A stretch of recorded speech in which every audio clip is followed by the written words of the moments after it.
Hi and welcome back to The Books Are Everywhere.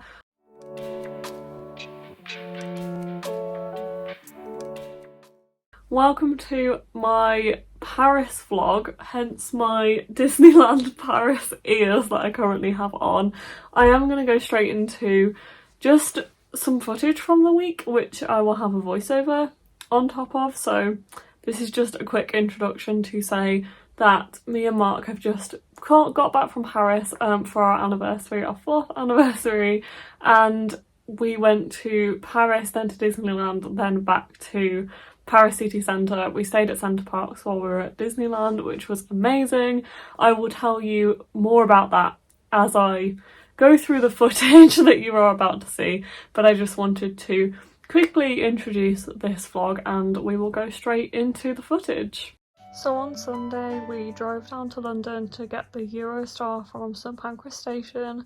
We don't live near London, so this was like a drive and then a train into the city before we got the Eurostar, which was super easy. So this is us going to St Pancras station and then getting on the train, which, as I said, was super easy. The security is a little bit just nicer than airport security, so it was a bit nicer than flying, and Charles de Gaulle Airport in Paris is outside of the Paris city centre, so this was really convenient in terms of us just being able to step off the train into the city centre. We went straight to a vegan burger place called Theory Burger Theory, which was really good. And then the next morning we went to an amazing patisserie called Land and Monkeys, which you will see much more footage of in this video because it was just amazing. And then we had a walk along the Seine on Monday morning after a stay in a hotel for a night. Went down to Notre Dame. As you can see, it was quite rainy on this day, but honestly our weather wasn't as bad as the forecast showed it would be, so we weren't too unhappy about the rain. It was fine. We also walked past Shakespeare and Company, but we didn't go in because there was quite a long queue, so we went down to this little park and we ate this chocolate babka, which we got from Land and Monkeys, which was absolutely delicious, and we just kind of sheltered from the rain for a while because it was raining quite heavily at this point. We then just walked around this little park when it finally started to stop raining, and we walked back along the river to Gare de Lyon train station, and we got the train out to Disneyland Paris. This was on Monday afternoon, so we got on the RER train for about 40 minutes. It was very easy to do. This also meant we could see some of the suburbs of Paris from the train, which was really nice, and look at all these autumnal colours on the trees. It was so pretty. The trains here are quite cool as well. They kind of like two double-decker trains, which is really cool. And this was arriving into Disneyland Paris. We then had to get a bus to our hotel, which was actually the Center Parcs hotel, which is out of Disneyland by about 15-20 minute drive. It had an arcade there, so we spent the evening in the arcade. The next morning we got up at 6:20 a.m. to get the bus back to Disneyland because we had an extra hour's magic time in the park before the park actually opened. I think all hotels get this if you're staying at a Disneyland or Disneyland partner hotel, and we got an extra hour's time in the park before anyone else, which was really cool. And we wanted to obviously use this time wisely because it's so much quieter than later in the day when everyone's allowed in. So we walked up Main Street, which is absolutely beautiful with all of the Halloween decorations, and then we went straight to Frontierland because my friend said, who visits Disneyland every year, I asked her for some recommendations and she said Big Thunder Mountain is her favourite ride, so we went on Big Thunder Mountain. We then headed over to Hyperspace Mountain and went on Hyperspace Mountain as well, and we walked around the park for a bit. As you can see, it's so quiet in the queuing system for the rides and just everywhere. We then walked up to the It's a Small World ride, which is just a nice gentle boat ride, and we waited for this to open at 9 a.m, which is when the park actually opens for everybody. We went on this ride, which is one of the ones that Mark really wanted to do, although I've never really been familiar with it. I did enjoy this ride. It was just a nice gentle ride. I will let you listen to a bit of the music from this ride.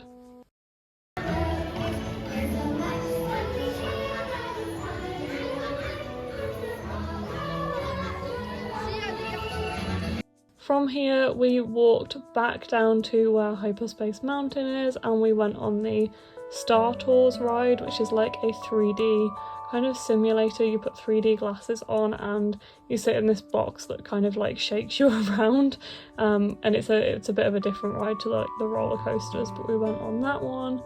Then we went back down to the castle and through the main part of the park itself, and we actually went inside the castle and up the stairs, which I've never done before. I visited Disneyland once before and I didn't know you could actually go upstairs and look at the stained glass windows in the castle. That was really cool. We couldn't go outside on the balcony, and we did find out that was because the queen, the evil queen from Snow White, was actually outside on the balcony. And we then walked around the park a bit more. As you can see, it was grey but not rainy, I don't think, on this day, so that was pretty good. We went to Adventureland, walked around these little caves, which was super cool, and then walked down to Frontierland, which was so pretty with all of the Halloween decorations. We had a hot dog, which I was trying to break in half in this video. And then we went to see the parade, so I'll let you listen to that.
So we then just walked around a bit more. I think we spent most of the afternoon, this was on Monday afternoon, our first out of 2 days in the park, and we spent most of the afternoon just honestly wandering the shops. I don't think we bought anything on the first day in the park because we didn't want to carry it around with us, but we did just have a look in all of the shops, walk around Main Street quite a lot and walk down through all of the buildings, which was just so pretty, and kind of just see if there was anything that we wanted to buy and know where it was so we could come back for it the next day.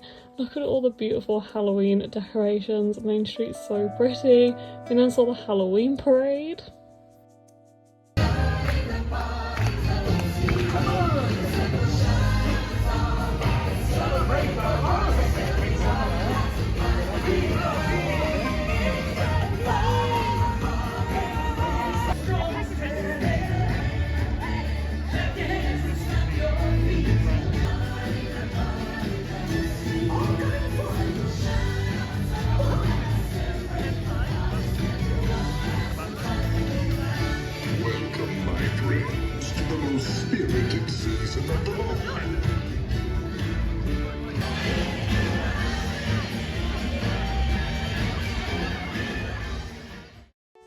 And then once we finished watching the Halloween parade, which was so cool, we watched that from the bottom of Main Street, but we then headed out of the Disneyland park and into the Disneyland studios.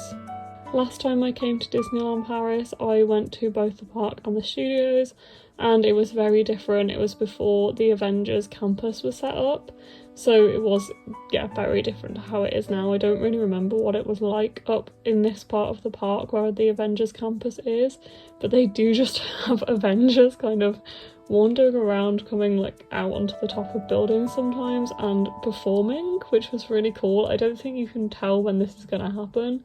They just kind of pop up, We then headed out of the studios for the rest of the day, headed back to our hotel, and then came back later for the lights show, which you will see in a moment. So we saw the Halloween, because this was actually on Halloween itself. We saw the Halloween light show and the villains night show as well, which was really cool. So I will let you watch some of that footage now.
The park then closed about midnight after the light show, so we headed back to Center Parcs and we spent our second night there. We had 2 nights at Center Parcs, and the only time we saw it in daylight was this morning when we were leaving. This is just me packing and getting ready to leave the hotel at Center Parcs, which was so beautiful. This is our view from the balcony, which we didn't get to enjoy half as much as we wanted to. We could have stayed here for a week and been perfectly happy. It was so big. This is just where we stayed in our little chalet or like apartment. So we did have a kitchen. It was so much bigger than I expected it to be. I thought we were staying in like a hotel, but I didn't realise I'd actually booked like a chalet at Center Parcs. So we had a bedroom, a bathroom, a toilet. We had beautiful views, as I said, over the gardens in the park, which was just amazing, and the autumnal colours were so pretty.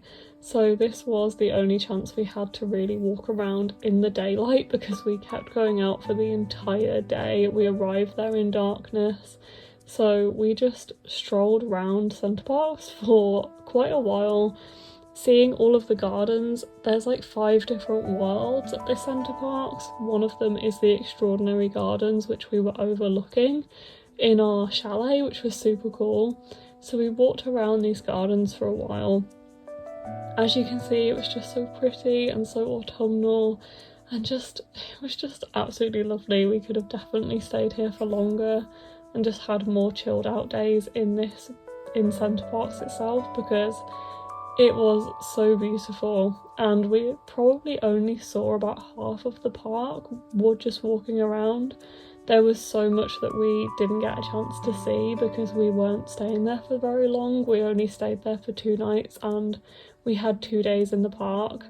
There's this whole bowling alley and an arcade which we spent some time in. This was our second day in the arcade, which was very, very fun. There's also a whole farm, so we walked down to see the animals, although it was closed for lunch, but we did get to see some goats and some cows, and then we headed back for our second day in Disneyland itself. So this was just us wandering around down into the park itself for our second day. I just get chills every time I see the hotel, the big pink hotel as you go in, and the castle. I really didn't expect it, but I just absolutely love it. So we headed to the studios first to see anything we didn't see the previous day. We hadn't done the Pixar place, like the Pixar side of the studios at all, so we went down there. We went on the Cars ride, which was honestly really fun. This is what it looks like in the canyon part of the ride. Honestly, it was great. I'm glad we went on there. And then we went back into the studios. We actually went to see a show in the afternoon, which was the Together Pixar show in one of the theatres.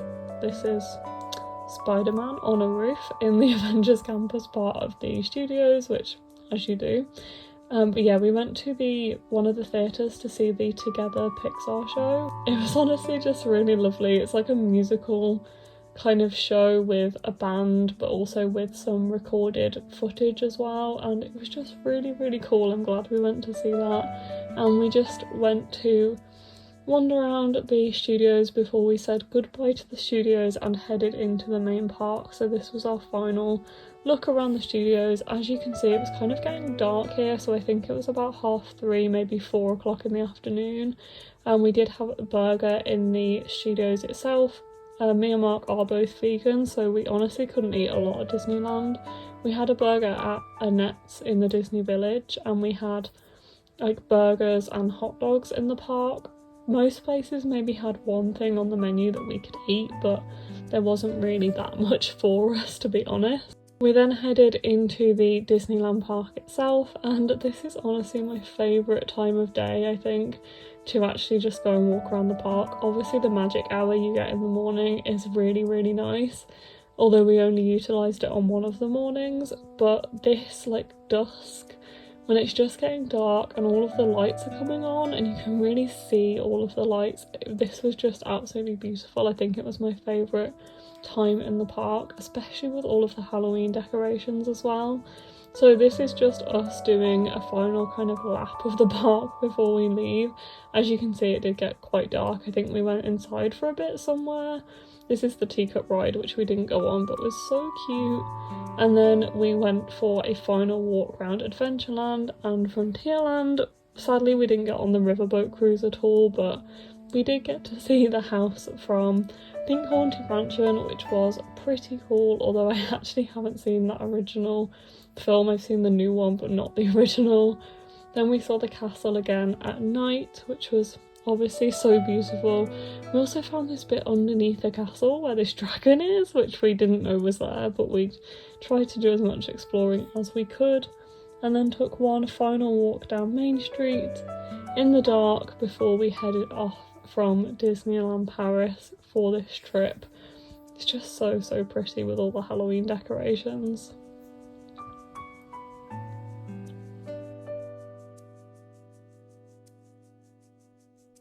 We then got a train back into Paris and went to our third and final hotel for the remaining 2 nights, which had a little balcony and this nice view looking out onto the street.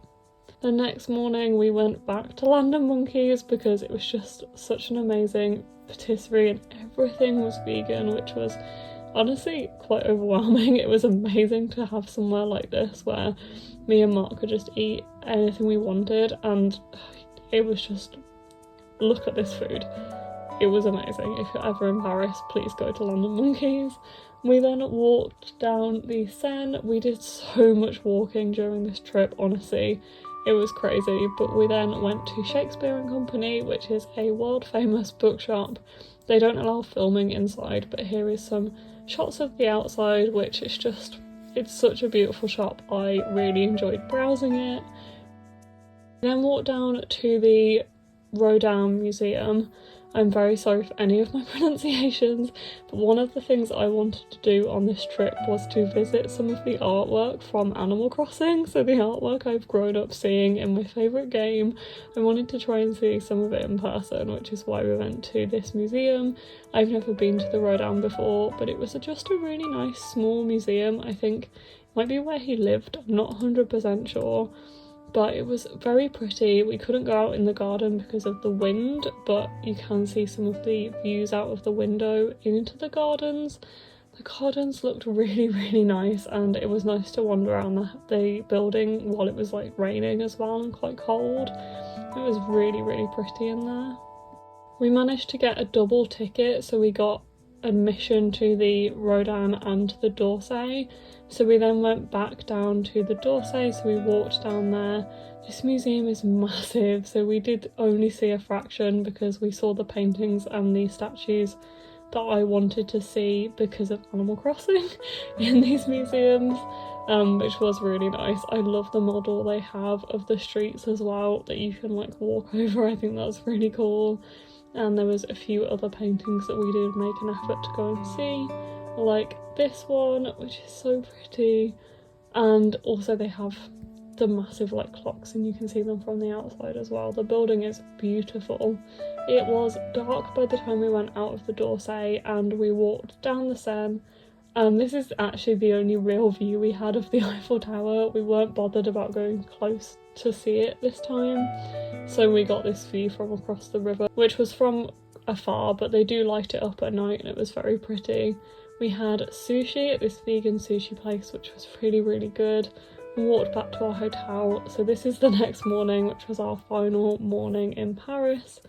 You guessed it, we went back to London Monkeys for our final breakfast. I got this, it was just amazing. It was like praline and citrus. It was delicious. And then we got the metro down to the Louvre. We did brave the metro on the last day, and I must say it was much easier than I expected and helped so much because our feet were killing us from all of the walking. So the metro was a big help. We then went into the Louvre, saw a few of the statues. The roofs and the rooms and the architecture was just absolutely beautiful. Unfortunately, one of the paintings I wanted to see, which was Liberty Leading the People, is in restoration until spring next year, so we couldn't see that one, which was kind of disappointing.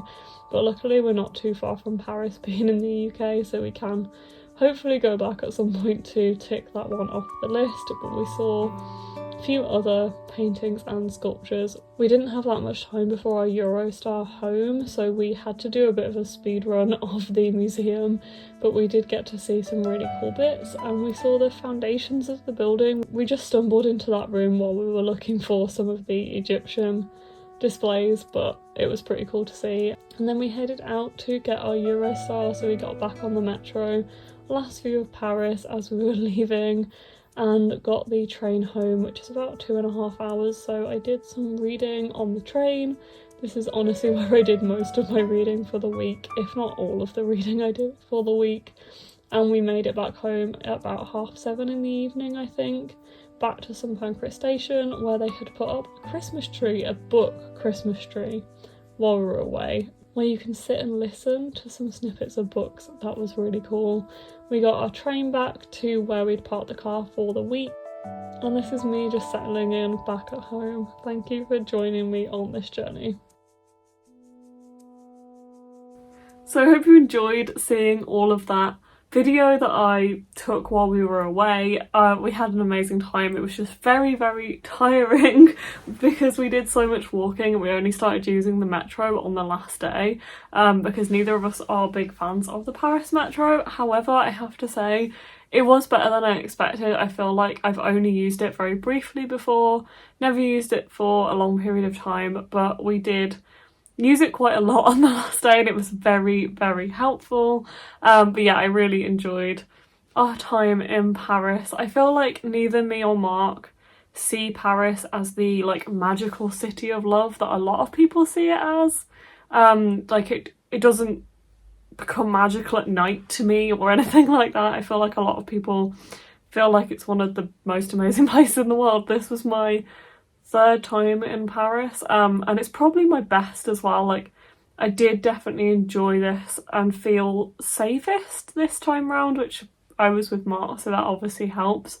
I went years ago with my mom and my brother when I was a teenager, and then I also went with my college, and we mainly did like day trips into Paris and we stayed at Disneyland, and we did a day in Disneyland, I think. So this was obviously a very different trip, but yeah, it was really nice. I just think a lot of people don't notice how grotty the city is. Like it's not really the nicest city. The architecture is absolutely beautiful. Like walking around this time of year in like autumn with all the trees like changing colour was really, really stunning, and I really love that. But I definitely don't see it as like this magical city of romance, city of lights that people seem to think it is. But we had a lovely time and Disneyland was so fun. I was not a Disney kid growing up. Like my mom was not a big fan of Disney. I think she always thought it was very commercialised, which it is. So we didn't really watch a lot of Disney growing up. We watched Finding Nemo, and that's like really my only memory of Disney until I was a teenager, and then I would watch like some movies that I'd missed out on when I was a kid with friends, and then I've kind of really gotten into it in the past few years.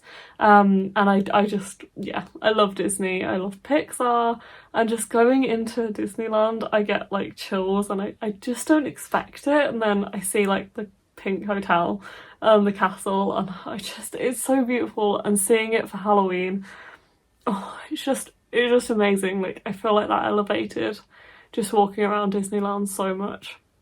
Seeing all of the like Halloween decorations and the pumpkins was just so lovely. I had such an amazing time.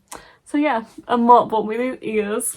I was trying to decide on some ears for so long. I couldn't find ears that I really loved, and then I saw these ones, and these are for the 30th anniversary, which was technically last year, but a lot of the celebrations have run into this year. Has Chip and Dale on it and the castle, and I just like these because they are for this year, like they're very unique, so I'm not going to find these again. I love the colour of them, they're just so cute, and I love that these little guys are on here. It's very sweet. So Mark bought these for me. These were the only ones I saw, and I was like, yeah, I want those ones. So that was really lovely, and I just want to finish this video with the books that I was reading while we were away, and also what I bought while we were away, and some book posts that I've actually come back to. So I obviously didn't get that much reading done while I was away. We were very busy, and we spent a lot of time like out of the hotel and stuff, so we didn't really get like a day to relax while we were away. We were out pretty much like all day, and we walked so much and we did so much. We got the Eurostar, so there was some travel time, and the Eurostar was great. It was super easy to do. It was like 2.5 hours on the train, and you get straight into the city centre of Paris. You can just walk off the train. It's much easier than getting a flight, in my opinion, although it does mean getting down to London for us, rather than just flying out from a local airport. But it was very easy to do, and did give me some reading time on the train. So I did manage to finish Cleat Cute, which I was reading before we went out. I think I was about maybe less than halfway, about halfway when we went, and I did enjoy this book, but it definitely wasn't my favourite Afterlight book. This is a Illumicrate Afterlight edition, so their romance subscription box service. I think I said those words in the wrong order, but I'm not going to try again. But yeah, this is definitely not my favourite. I did enjoy it. It's probably a 3.5 stars from me. So this one's following Phoebe and Grace. Phoebe is like an up-and-coming soccer star. Grace is the team captain, and they're trying to get to the World Cup. And neither are really looking for like a romance, but then things happen from there. It felt quite insta-lovey for me. And the whole book was kind of like them figuring out the early stages of their relationship. They get into a relationship kind of quite early in the book, or they have this kind of like friends with benefits situation. I don't feel like that's really a spoiler to tell you that, because it's very early in the book that happens, and it's quite obvious that that's going to happen. I did find it quite predictable, but then there was also some real curveballs in here. Like, there was a discussion about ADHD that didn't really happen until the last like less than 100 pages, and I didn't really expect that, and also it felt quite out of place in the book. Don't really know where that came from or how I feel about it. It's obviously really important, and I like that this discussed ADHD, but it also felt like too little too late in terms of the having that as a theme in the book. It just felt like it came out of nowhere, and that the author didn't really know what her stance was in terms of what the characters believed and didn't believe. Like, it was almost like one of the characters thought the other character had ADHD, but I didn't feel like that had been explained throughout the book, if that's what she decided to write, if that makes sense. This is also third person, so I found that quite odd in terms of you do kind of flip points of view, but you're still in third person, which can be quite confusing.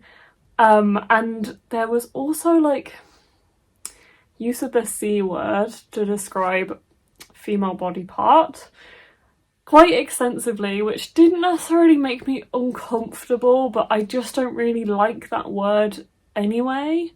And I feel like in that usage it's quite a strong word and it's quite personal, like whether somebody actually likes the use of that or not. And it was used in a third person narration, which means the author is obviously okay with that, which is fine. And then it kind of describes that one of the women is fine with that usage and uses that, is what that she likes to do. And the other woman is not so comfortable with it and wouldn't use it in her usual language, but is okay with it in the context. Which I explained this situation to Mark and he was like, it kind of sounds like an editor's note, which is exactly how I felt too. Because the usage of this word is throughout some of the sex scenes in this book, some of the more spicy scenes, as a third person narration. And then there's this one line that's like, oh, I don't usually like the use of that word, but it's okay in this situation because it's her. And it doesn't come across like it usually does to me. And that just felt like it was trying to explain the usage of the word in the context and in the book. So that didn't really sit right with me. It kind of jarred me out of those kind of scenes. I didn't find those scenes particularly enjoyable, but it is also a sapphic romance, so maybe that has something to do with it. I don't know. It was enjoyable, and I did like the characters and I did like the themes, and it was interesting to read a sports romance. I'm not a massive sports person. I did used to play football as a kid. I very loosely follow sports sometimes, but yeah, I'm not really a sports person, so it's not necessarily something I'd have picked up, but it didn't put me off, if that makes sense. So yeah, mixed feelings about this, but I did still enjoy reading it, so 3.5 stars from me. I did also start The Court of Miracles by Kester Grant before I went away. I started this on audio and then switched to the Kindle edition because it was easier to take the Kindle rather than this, because we also travelled just with like hand luggage and no cases. So this is the Illumicrate edition, but I have 3 editions of this book, so I really desperately needed to get to it. This is actually a retelling of Les Mis, I believe, and it's set in 1828. It's set in Paris, which was part of the reason I chose to read it when I did. And this is following 2 sisters, and one of these sisters has been stolen, I think. Just been sold by their father to a Guild of Flesh, which is a brothel, from what I can understand of the context. And she's trying to get her sister back, the main character. And it kind of follows on from there. I really like that it's set in Paris, and it's quite historically accurate from what I can tell. I was telling Mark about it and he was googling some things. About a quarter of the way in so far, so I do still need to carry on with this one, which I probably will on my Kindle now I have the Kindle edition, because it's on there. But yeah, I am enjoying this. I don't know how I'll find it going on. I don't think it's going to be like my new favourite book or a 5-star read, but I really like the setting and the character dynamic between these 2 sisters, and it's quite easy to read and listen to, so I might continue with some of the audiobook and some of the Kindle edition, see how I go, but I am finding it, yeah, quite easy. The text is actually really big in this as well. This one, I must admit, was a cover buy when it came out. That's why I have 3 editions of it, because I thought it was absolutely stunning. I don't mind the cover now, but I have kind of grown out of it a bit. So I don't know if I definitely won't be keeping all of the editions that I bought. And also this was meant to be a series, but it's been out for a few years now and I haven't heard anything about the next book, so I'm not quite sure what's going to happen with that one. Came out in 2020, so yeah, it's been like 3.5 years-ish since this came out, I think.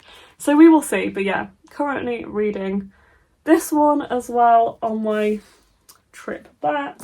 And then I have a book that I picked up while in Paris, which was Take Me With You When You Go by David Leviathan and Jennifer Niven. I bought this one from Shakespeare and Company, the world famous bookshop. Here's a picture of it on a bookmark that they gave me, which is very sweet. They also stamp the book that you buy with their stamp, which I thought was lovely. Did include some footage, but also they don't allow any footage inside, like video or photo inside, which is very understandable. It's a beautiful building, it has a lovely atmosphere inside, and I think I do appreciate the reasons why they don't want people taking photos and videos. I think part of that is to respect the shop, but also to respect future and current visitors to the shop that you're in the shop with who might not want to be photographed or videoed, but also to keep that kind of, not secret alive, but to keep it a surprise when you walk in the door, because it's such a lovely place to visit, and if you're ever in Paris I would recommend it. They also were controlling how many people went in the shop. It's quite a small shop to get around, so I think that was a really good idea, and it did make the browsing experience a lot easier, and just a nicer atmosphere. I wanted to obviously get something from this shop, and I always try and get something I know I'm going to enjoy, like when me and Mark went to America a month ago, I tried to buy books I knew I would want to keep for the long term, and I absolutely love Jennifer Niven. I love the sound of this book, so I decided to finally pick this one up. I think it was published also in 2020, so it's been a while, 2021. I've needed to add this one to my collection for a while. When I saw that they had it, I knew this was the one that I wanted to bring home with me. So I finally have it now. I can add this one to my TBR, finally. I'm not going to tell you what this is about because frankly I have a few books in a pile that I want to show you, so we're going to quickly go through those. I also picked up a book in the Hatchards in St Pancras station when we got back. We got back about 7:30, 7:45 I think. Our train got in the evening. It might have been an hour earlier because of the time difference between France and England. We are an hour behind France, so I can't quite remember now, but the Hatchards was still open. I did include, I think, some footage of the Christmas tree they've put up outside Hatchards, which is absolutely beautiful, bookish Christmas tree. And I went into Hatchards. They are a subsidiary of Waterstones, or the same kind of company, so I could use my discount in there, and I saw they have this, which is The Hunting Moon by Susan Dennard, which is the second book in the Luminaries series, which I haven't started yet. Bought the other one in, I want to say Glasgow, Sauchiehall Street, when I went with Courtney in June, so it can't even have been out that long, but this is the Waterstones exclusive, which has this sprayed edge. I have the Waterstones exclusive of the first one, and I know this one sold out online and quite hard to get, so I thought I'm going to pick it up while I can, while I see it. This was being blurbed by Lee Bardugo, so I feel like I'm going to really enjoy it when I finally get to this series, but I think there's going to be more in the series, so I don't know when I'm going to read it. I also got back to some book mail, which I'm quickly going to take you through. So firstly we have The Nightmare Before Christmas by Megan Shepherd. This is a novelisation of the movie, and this felt fitting to show you because it's Disney related. I really wanted to dress up as Sally for Halloween while we were at Disney, because we were actually at Disney for Halloween, like 31st of October for that day. But my costume didn't arrive in time from the Disney store. So I couldn't do that, sadly, but I thought this was fitting, and I'm excited to hopefully read this before Christmas, I am thinking. I also got a lovely parcel from Elle at Harper with this note, which is because she knows that I really enjoyed XOXO by Axio. This is a companion book for that book that I didn't know was coming out, which is so exciting. Such a cute edition.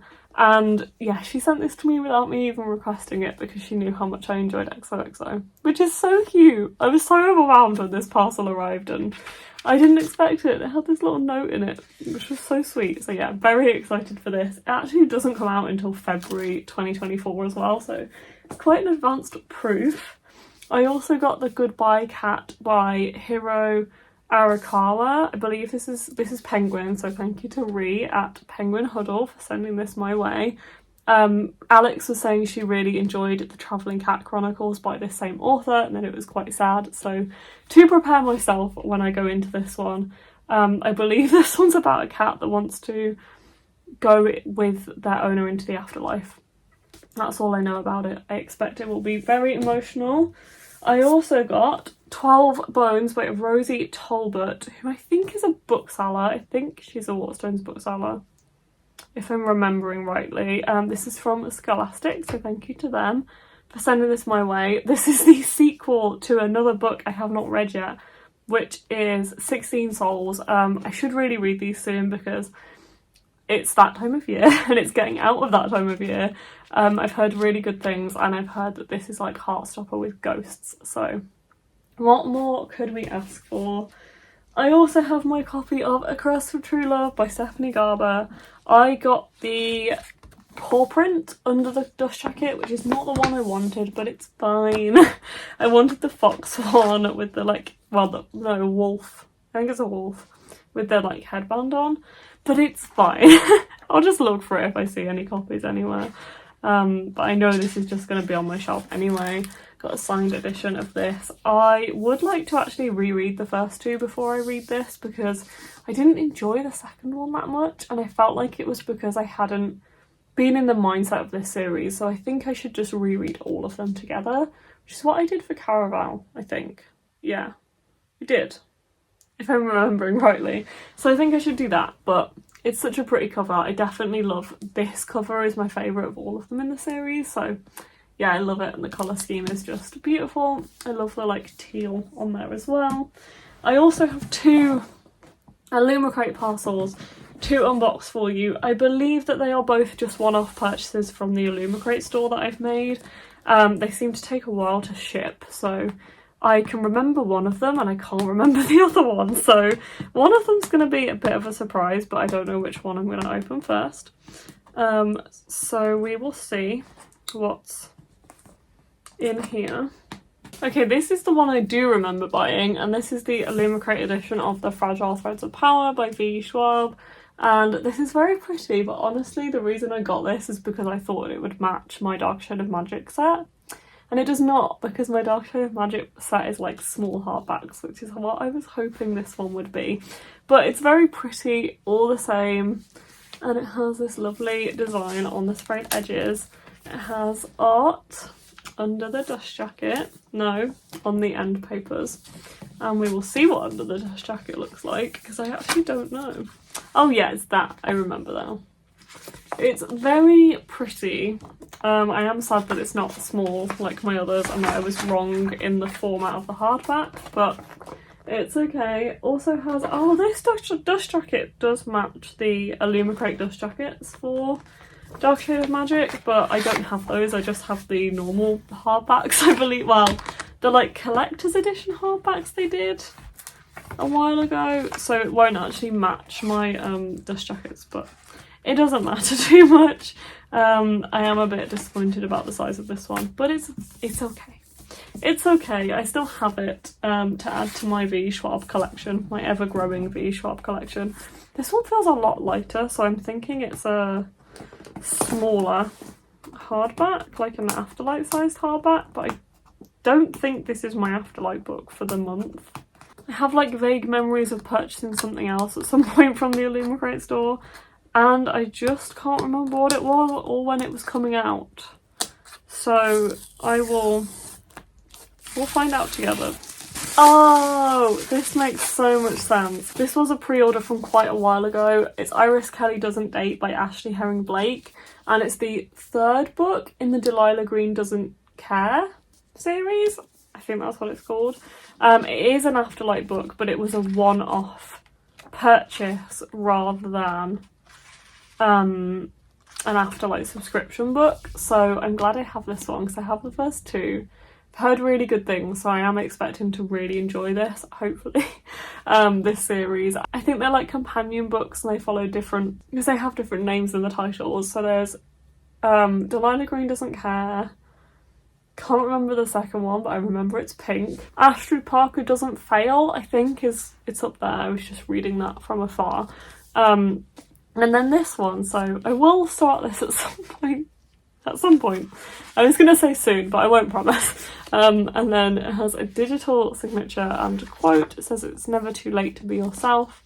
And it's plain under the dust jacket, but it's a nice purple colour. I really like this colour. And it does have a small synopsis on the back. It says, Iris craved the idea of herself caught up in romance, and Iris Kelly completely thrown over by love. Softened, changed, it was simply that she'd never really experienced any of that before. At least not to the degree her favourite romance novel characters had experienced it. Not even to the degree Delilah and Claire had. Iris Kelly wasn't built for romance. I don't know if that's a quote or a like synopsis type thing, but that's what it says on the back. So yeah, that was my other book post. I am going to stop talking now because oh my god, this has been going on for a while. I'm sorry everybody. Hope you enjoyed that little haul and all of the stuff from Paris. I certainly did. And I will see you next time in another video. Bye.